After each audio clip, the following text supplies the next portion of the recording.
Hello everyone, आप सभी का स्वागत है मेरे YouTube channel the simplified Hindi में। इससे पहले मैं भी आपके सामने कई तरह की वीडियोस लेकर आई हूँ। आज मैं एक नई वीडियो लेकर आपके सामने आई हूँ।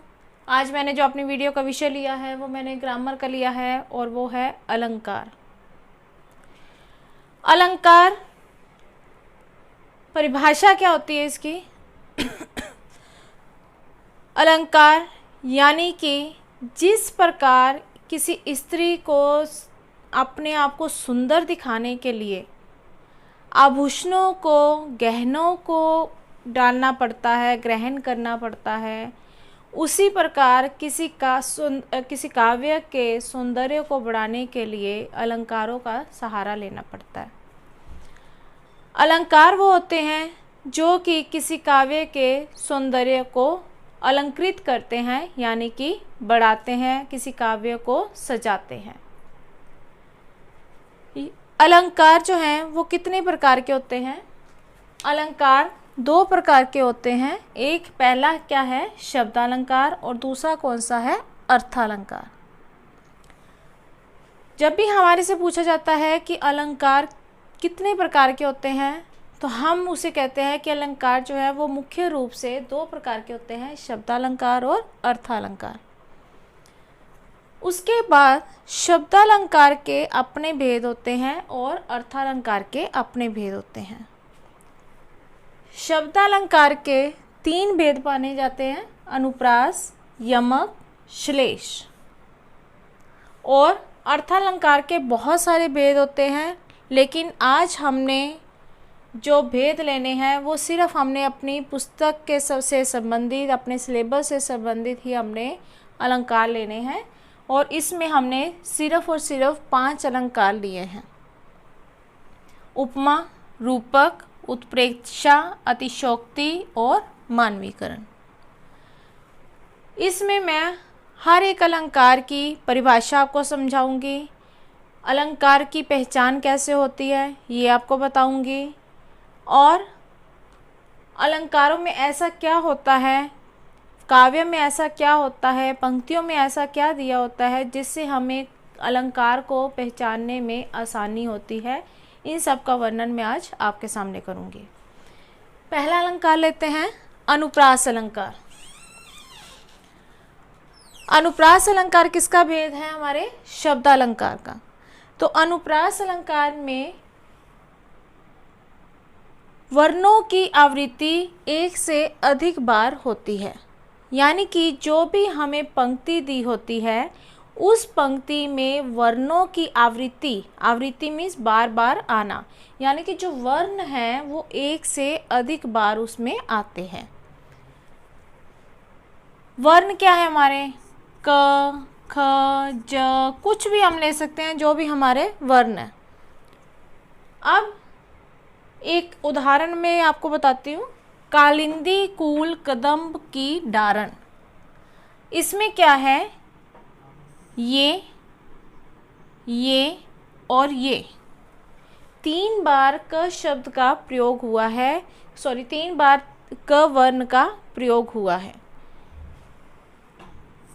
क क क, ये क्या है? वर्ण। तो इसमें जो वर्ण आया है वो एक बार नहीं बल्कि एक से अधिक बार आया है। आम तौर पर हमें ये बताया जाता है कि जो हम वर्ण देखते हैं वो पहले वाला देखते हैं, जबकि गाइस ऐसा नहीं है। जब भी हम वर्ण देखते हैं तो ये ज़रूरी नहीं है कि हम पहले वाला देखें। कई बार क्या होता है, जो वर्णों की आवृत्ति होती है वो अंत में भी होती है। मान लीजिए कि यहाँ पर न शब्द का प्रयोग किया गया। हम एक उदाहरण लेते हैं कि यहाँ पर न शब्द का प्रयोग किया गया है, तो यहाँ पर न आ रहा है और यहाँ पर न आ रहा है, तो इसका मतलब ये भी अनुप्रास अलंकार माना जाएगा।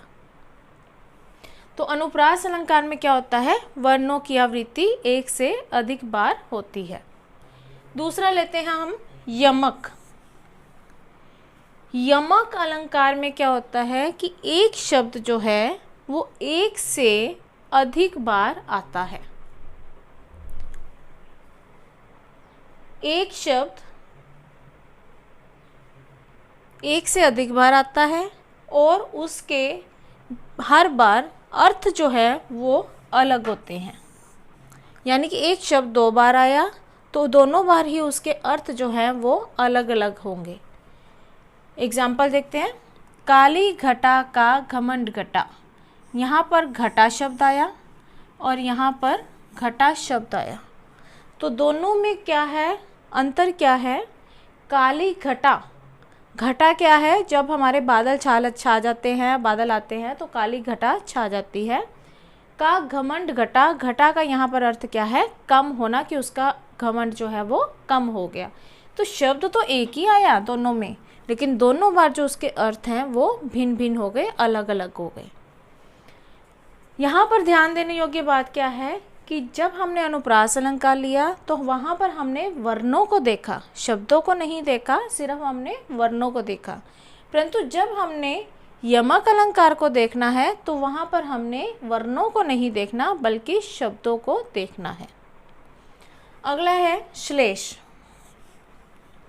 श्लेष अलंकार में एक शब्द, श्लेष का अर्थ क्या होता है, चिपकना। श्लेष का अर्थ क्या है, चिपकना। तो एक शब्द एक ही बार आता है, लेकिन उस एक शब्द के जो अर्थ हैं वो अलग अलग होते हैं। मान लीजिए, उदाहरण बताती हूँ आपको मैं, कि मान लीजिए हमने किसी एक पेज को लिया, फिर दूसरे को लिया, फिर तीसरे को लिया, फिर चौथे को लिया। हमने उन पेजों को क्या किया, आपस में चिपका दिया। अब वो चिपक गए, लेकिन वो पेज तो अलग अलग रहे, बहुत सारे पेज थे जिनको हमने चिपका दिया। तो उसी प्रकार श्लेष क्या है, चिपकना। यानी कि इसमें एक शब्द है और उस शब्द के जो अर्थ हैं वो अलग अलग निकलते हैं, एक से अधिक निकलते हैं। उदाहरण, पानी गए ना उबरे मोती मानुष चून। यहाँ पर जो पानी है, इस पानी का प्रयोग इन तीनों के लिए किया गया है। यानी कि पानी के बिना ना तो मोती बन सकता है, ना मानुष जी सकता है, और ना ही चूना रह सकता है। तो यहाँ पर पानी जो है इसका प्रयोग 3 अर्थों के लिए किया गया है। ये तो थे हमारे शब्दालंकार के भेद। अब आते हैं अपने अर्थालंकार पे। अर्थालंकार में जो हमने लिया है वो पहला लिया है उपमा अलंकार। उपमा अलंकार में क्या होता है कि समानता पाई जाती है। अब समानता क्या होती है, किस चीज़ में समानता पाई जाती है, कि मान लीजिए कोई एक प्राणी है, उसके अंदर, प्राणी या वस्तु कुछ भी है, उसके अंदर जो गुण है, जो उसकी अच्छाई है या उसकी जो बुराई है, किसी अन्य प्राणी या वस्तु के साथ जब उसकी समानता की जाती है, उसकी तुलना की जाती है, तो उन दोनों में जो समानता पाई जाती है तो वहाँ पर उपमा अलंकार होता है। अब यहाँ पर इसकी पहचान करने का आसान तरीका क्या है, वो ये होता है कि इसमें सा, से, सी ये शब्दों का प्रयोग होता है, और इन शब्दों का प्रयोग जो होता है उससे पहले योजक चिन्ह लगाया होता है। जहाँ पर योजक चिन्ह के बाद सा, से, सी इनमें से किसी शब्द का प्रयोग किया जाता है, वहाँ पे हमारे लिए वो उपमा अलंकार होता है। जैसे हाय फूल सी। अब यहाँ पर क्या है, कौन सा शब्द प्रयोग किया गया, सी, और सी से पहले क्या लगाया गया है, योजक चिन्ह। तो यहाँ से सीधा सीधा हमें दिखाई देता है कि ये कौन सा अलंकार है, उपमा अलंकार। अगला है हमारा रूपक। रूपक यानी कि रूप। उपमेय पर उपमान का आरोप होता है इसमें, और ये जो आरोप होता है ये कल्पित होता है, यानी कि मन से माना हुआ होता है। यानी कि किसी भी एक वस्तु की या किसी व्यक्ति के किसी भी सौंदर्य की तुलना किसी ऐसी वस्तु या किसी दूसरी वस्तु के साथ कर दी जाए तो वो जो कल्पना की जाती है वो एक काल्पित होती है, यानी कि हमारे दिमाग की उपज होती है। पायो जी मैंने राम रतन पायो।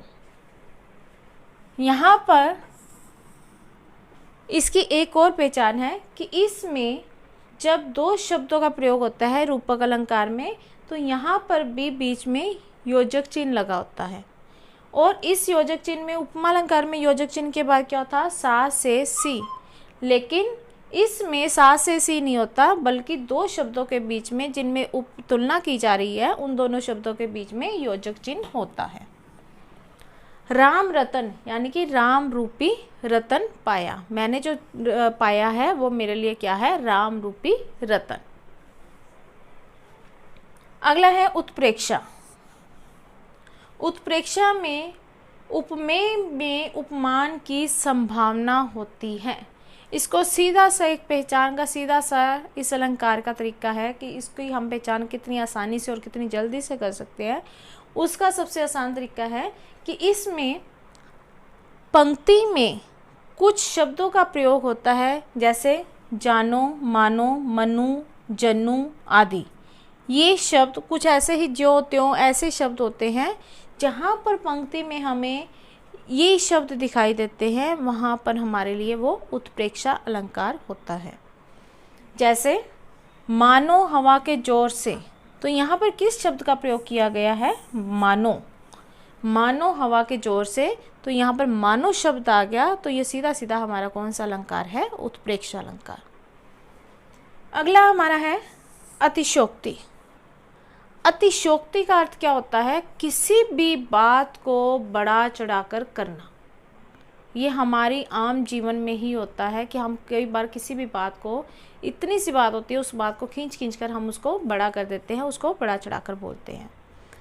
तो यहाँ पर उसी के लिए इस अलंकार का प्रयोग किया गया है कि जहाँ पर किसी की प्रशंसा की गई हो, किसी बात को बहुत ज़्यादा बड़ा चढ़ाकर किया गया हो, वो हुई ना हो, लेकिन उसके बारे में सोच सोच के उसको बड़ा चढ़ाकर पेश किया जाए, तो वहाँ पर क्या होता है, अतिशोक्ति अलंकार। बड़ा चढ़ाकर प्रशंसा करना। उदाहरण क्या है, आगे नदियाँ पड़ी अपार, घोड़ा कैसे उतरे पार।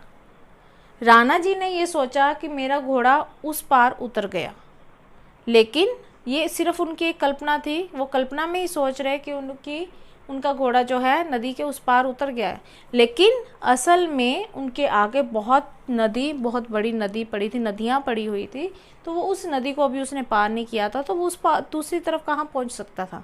तो यहाँ पर एक कल्पना से ही बात को बढ़ाया चढ़ाया गया है कि अभी घोड़ा कैसे पार उतर सकता है जबकि उसके आगे नदी पड़ी हुई है। मानवीकरण। अंतिम अलंकार जो हमारा है अर्थालंकार का भेद, वो है मानवीकरण। मानवीकरण में किसी भी अचेतन क्या होती है, जो जड़ पदार्थ की तुलना कह लो, या किसी जड़ पदार्थ को मनुष्य की तरह काम करते हुए दिखाया जाता है कि जिस प्रकार हम मनुष्य लोग काम करते हैं, उसी प्रकार एक जड़ पदार्थ को ऐसा दिखाया जाता है कि वो भी काम कर रहा है मनुष्य की तरह। यानी कि हमें यहाँ पर जो काम होता हुआ है वो हमें ये दिखाई दे कि ये काम तो असल में मनुष्य करते हैं, जो जड़ पदार्थ है वो नहीं कर सकते। यहाँ पे उसका मानवीकरण किया गया है, मनुष्य का आरोप किया गया है, तो वहाँ पर मानवीकरण अलंकार है। जैसे मैं गाय बड़े बन ठन के सवर के।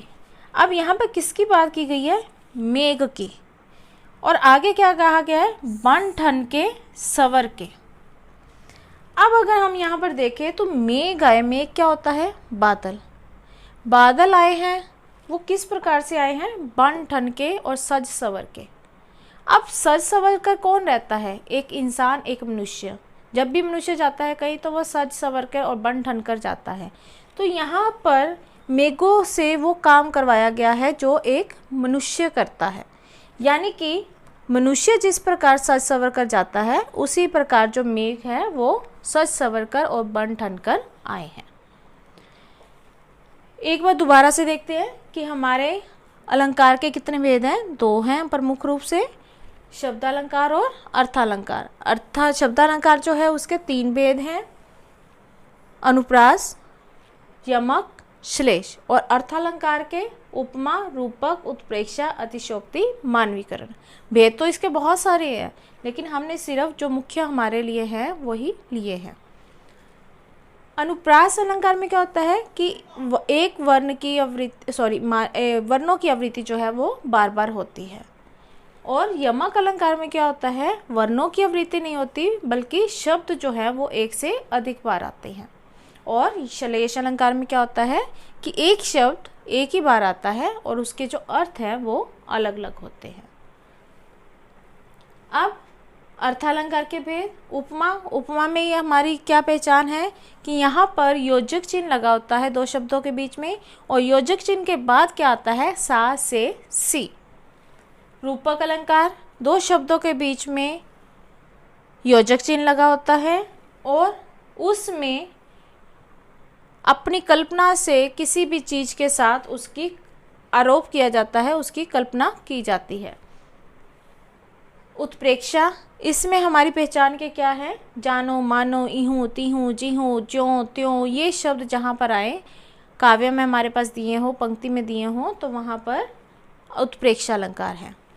अतिशोक्ति, किसी भी चीज़ की प्रशंसा, किसी भी चीज़ को बढ़ा चढ़ा कर बोलना, हद से ज़्यादा बोलना, तो वहाँ पर क्या है, अतिशोक्ति अलंकार। और मानवीकरण में कहीं पर भी ऐसी जड़ पदार्थ से मानवीकरण यानी कि वो काम करते हुए दिखाई देना जो कि मनुष्य करता है। तो ये था हमारा आज का विषय अलंकार, जिसे मैंने बहुत ही सिंपल वे में, बहुत ही साधारण तरीके से आपको उसकी पहचान बताई, किस प्रकार उसको आपने आसानी से पंक्ति में पहचानना है वो मैंने आपको बताया। आशा करती हूँ कि मेरे द्वारा बताया गया ये पाठ जो है वो आपको आसानी से समझ आएगा, क्योंकि मैंने इसको बहुत ही आसान तरीके से समझाने की कोशिश की है। अगर आपको मेरी ये वीडियो अच्छी लगे तो प्लीज़ इसे लाइक कीजिए, इस पर कमेंट्स कीजिए ताकि हमें पता चले कि आपको हमारी वीडियो कैसी लगी है, और इसे ज़्यादा से ज़्यादा शेयर कीजिए ताकि दूसरे लोग जो हैं वो भी इसका लाभ ले सकें। सब्सक्राइब करना मत भूलिए और बेल आइकन के बटन को दबाना मत भूलिए ताकि मेरी जो आने वाली वीडियोस हैं वो भी आप तक आसानी से पहुंच सकें, आप उसको आसानी से ले सकें और आपको लिटरेचर से संबंधित या ग्रामर से संबंधित मेरी जितनी भी वीडियो हैं वो आप तक आसानी से पहुंच सके। अगली बार एक नई वीडियो के साथ आपके सामने पेश होंगी, एक नया टॉपिक लेकर आपके सामने आऊँगी। तब तक के लिए धन्यवाद।